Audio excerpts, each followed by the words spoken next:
I made a video the other day which was talking about the differences between the African kingdoms in the Swahili coast and the Comoros areas, and of course, other areas within that region, especially in the 1500s when the Europeans had already arrived. One question that I got from this is, how do you separate Arabs from non Arabs?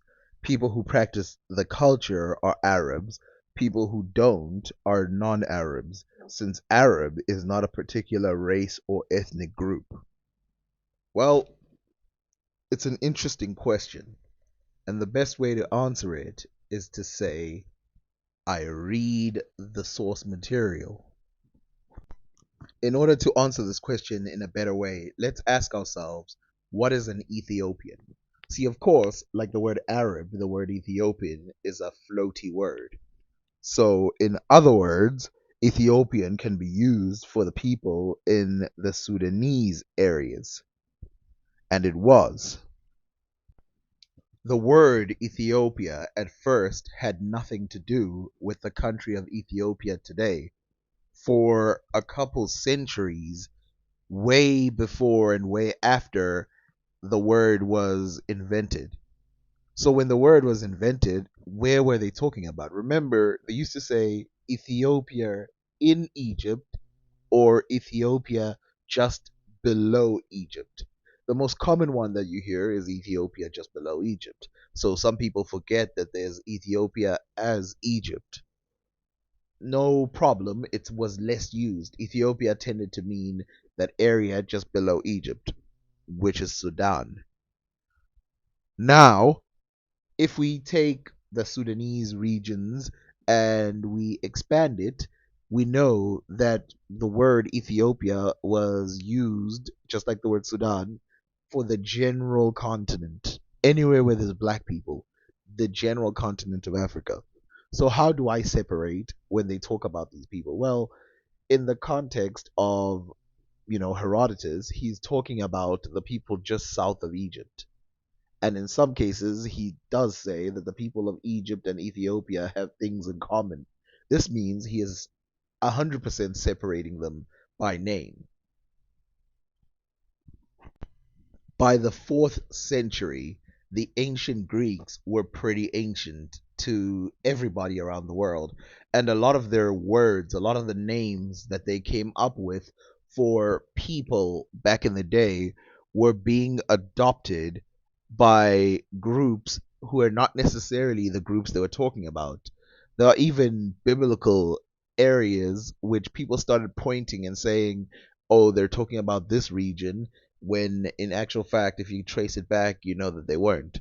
So the Arabs, and you'll figure out why, the original Arabs were located in Saudi Arabia, the area called Saudi Arabia, and the area called Arabia Felix or Yemen today. The word Arabia was absolutely a racial classification.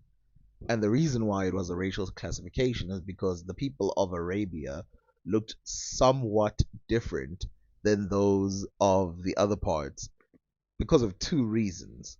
One, which I'll mention in another video, which is about the fact that there were a lot of Ethiopians located in these areas since, a long time ago. But the second was because the people who were nomads in this area tended to be very dark skinned, usually because they were untouched by Indo Europeans. Though the culture of the Ethiopians, the country of Ethiopia, and the Bedouins, the people living in Arabia, which the outsiders call them Arabians, and you can see Xerxes calls them Arabians as well. Xerxes is a long time ago. We're talking about people that long. Islam didn't exist back then, and they were calling them Arabs. Now I know today Arab means something completely different. So people think, well, it's impossible to trace it. So, like the word Ethiopia, there was a floaty word back in the day. It became more specific when Azana of in the fourth century, adopted it and used it for his kingdom. Now remember, in the fourth century, his kingdom became bigger. In fact, it included Yemen. And you shall see that there's other authors, even in the time of the Europeans, who say that Arabia Felix, part of it, is part of the kingdom of the Ethiopians. Now, if you were unaware of this information, this whole sentence, this whole area would make no sense to anybody. So let's read this for a second. Orchids and fruit gardens with many channels of sweet water. It has a Moorish king over it. From this place they trade with Sofala, whence they bring back gold. And from here they spread all over Arabia Felix, which henceforth we may call by this name, even though it be in Ethiopia. For all the seacoast is well peopled with villages and abodes of Moors. Before the king, our lord, sent out his expedition to discover India, the Moors of Sofala, Chuama, Angola, and Mozambique were all subject to the king of Kilwa, who was the most mighty king among them. Now, I want you to notice that almost every group that was mentioned there, except the Indians, are all black people. But you can't tell if you don't know the information because it says here it has a Moorish king over it. From this place they trade with Sofala, whence they bring back gold, and from here they spread all over Arabia. So Sofala and blah blah, they all spread to Arabia, which Arabia Felix, which henceforth we may call by this name. So we're gonna call it Arabia Felix, even though it be in Ethiopia. Arabia Felix is in Ethiopia, according to this person, Duarte Barbosa. And then he continues to say, for all the sea coasts is well peopled with villages and abodes of Moors. So to him, the word Moor means a black person or these type of black Moors, which are Muslim as well. He's taking that into account. Before the king, our lord, sent out his expedition to discover India, the Moors of Sofala is another black kingdom. Chuama, another black kingdom. Angola, we all, and Mozambique, which is another black kingdom. These places today are still populated mainly by black people, and they're not even mixed for the most part. Like 95 or 98% of these populations are black people. So we continue to read, as you will see, because the question that he was really asking is, how can I tell which individual is black and which individual is Muslim? Well, they say it. If there's an individual of note who is not of dark skin, they will say it. They will say, I went to talk to this guy. Like, for example, in Mozambique, the guy says, I went to talk and there was a Turk, not a Turk, there was a Persian in charge of them. He will say, like, that guy was Persian, he was pale of skin, and blah, blah, blah. But let's read what he continues to say, because these guys, remember, were obsessed with race, which I'll bring it back to Egypt, because, when you have multiple races in one area, usually you mention that. Who was a mighty king among them. And in this town was great plenty of gold, as no ships passed towards Sofala without first coming to this island of the Moors. There are some fair and some black. Now hear what the guy just said. And this town was great, plenty of gold, as no ships passed towards Sofala without first coming to this island of the Moors. So, or everyone who's being included here is a Moor. Are some who are fair, and then some who are black. Notice how he doesn't use the word white as he would with other people. He says fair and some are black, meaning some of them are lighter in skin color, fair, and then some of them are black, like jet black. But they're all considered Moors. They are finely clad in many rich garments of gold and silk and cotton, and the women as well, also with much gold and silver in chains and bracelets, which they wear on their legs and arms, and many jeweled earrings in their ears. These Moors speak Arabic and follow the creed of the Alcoran. Now, let me first explain something about the speaking Arabic. We know now that even though they spoke Arabic and it would have sounded like Arabic to them, they actually spoke the Swahili language, the mix between Arabic and the Bantu language, but it wouldn't have made a big deal to a Spanish. To them, it would be just a variant of the Arabic language, but we now know that Swahili is mainly Bantu. And we know this because Al Masudi 800 years before this guy even came here, said that the people of Kilwa speak a mixture of Arabic and the native language. So think how long ago Swahili is. These Moors speak Arabic and follow the creed of the Alcoran and have great faith in Muhammad.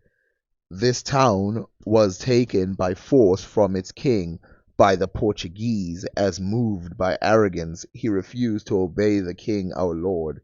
There they took many prisoners, and the king fled from the island, and his highness ordered that a fort should be built there, and kept it under his rule and governance. Afterwards he ordered that it should be pulled down. Now, that is fine if we're talking about, I mean, I mentioned all of these random places within that region. That is fine when we're talking about general races. But I suspect, again, that this guy's question was, how do I know that when you talk about specific people, that the person is black and the person is not black? Well, first of all, they always mention the race of the person they're talking about. They were race obsessed, both the Europeans and the Arabs. But two, they also have names. And a lot of the names, black people at that time, because they were Swahili, would have names that are Arabic. But you don't really see any Arabs adopting any native African names. And so a lot of the time, I mean, if we just go to Wikipedia and we look up the names of the kings of the Menemutapa, you can tell that they're all African names. And by the way, they don't all come from one person. They were taken from Arabs, Africans, all of that. And there's a second point that I have to make about that. So these are the earliest kings of Great Zimbabwe, which are mentioned by name. So you see Nyatsimba, Matope, Mavura, Nyahuma, Mavuramhande, Chikuya, Nashangwe. These are Bantu names. And some of these names are documented through Arabs, some of them are documented through Portuguese. And it seems like, the way the African languages work generally, if you exclude the Afro-Asiatic languages, is that they're very simple. It's vowel, consonant, vowel, consonant, vowel, consonant. And so when they write them down, you will usually notice that you can take two different languages, and when you compare, they will be the same. Bodwick T. Edward was very familiar with the people of Africa because he had been to the Asante region, he had been to Angola, he had been to the Kingdom of Congo, and he had also been to the Swahili coast. And he knew the differences between the Africans of these areas. And in fact, he quotes people like Pereira and people like that on a word that they started using more than black, which is Negro. As you can see there, he concludes his account of Movizas by saying that they were not so barbarous as the other Negroes whom he had met with being in some degree civilized, for which indeed an adequate reason may be easily assigned in their attachment to commercial intercourse. On the other side of the Zambezi, Pereira and his party entered the territory of the Kazembe, which had been conquered for him by his father, the king of Marapua. They were 19 days in traveling from the river to the capital, during which they traversed some deserts where they met a wild beast, and according to Pereira accounts, they were nearly one whole day in passing a large lake, the water of which did not reach above their loins, because it was carried off by two channels, the one communicating with the New Zambezi. Okay, so the last part wasn't that important, but generally you can see here that they know who they're looking at. To add context to these people, because it's like, some people just don't understand when I say that entire region was just a black area where Arabs were renting. They were renting those areas, and of course they mated with some of those people. Like in Kilwa, there are some Persians found there, but there's a difference between having some Persians found and Persians running the area. The persons of his people, that even their very hours of amusement and the rest are prescribed by him at his pleasure.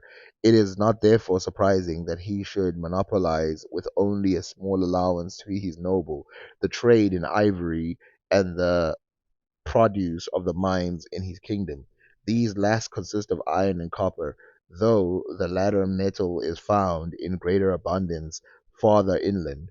There is no gold in Kazambi's territories, and what is very remarkable, there was only one pig in his domains, which animal had been recently sent as a present to the monarch by his father.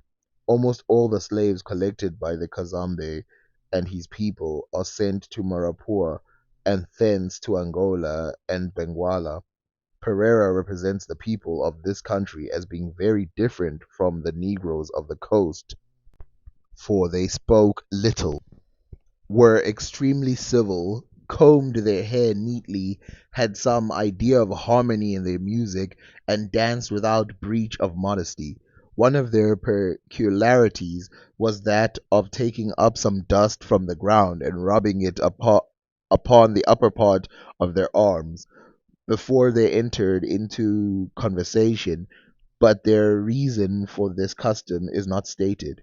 They have small idols which are hollow for the convenience of drinking their medicines out of them, but they have neither sorcerers nor priests, and were very indignant when asked whether such persons possessed any authority among them. It was admitted that during one of their long and destructive wars they had been compelled to eat human flesh, but the case was solitary and the effect not of choice.